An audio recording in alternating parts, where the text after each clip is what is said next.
खबर दें कराची से कि कराची के इलाके कोरंगी मेहरान टाउन में घर से खातून और मर्द की गोलियां लगी लाशें मिली हैं। मजीद जान लेते हैं डॉन न्यूज़ के नुमाइंदे मोहम्मद बिलाल खान से। बिलाल, बताएगा पुलिस का क्या कहना है, हलाकत की क्या वजह सामने आई है?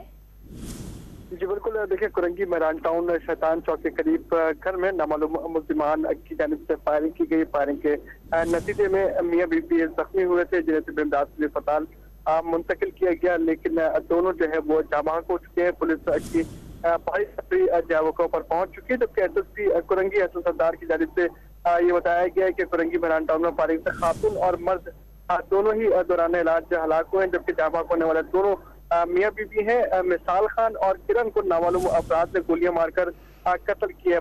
कुरंगी सनत एरिया पुलिस की जानिब से कहा गया है कि इब्तदाई तौर पर ये मालूम हुआ है कि वाकया गैरत के नाम पर दोहरे कत्ल का है, जबकि खातून और मर्द जो है वो कुछ सकबर की शादी हुई थी और मकसूदीन का जो ताल्लुक है वो 4 सदा से है। पुलिस की जानिब से तहकीकात का अमल जो है वो अब जारी है।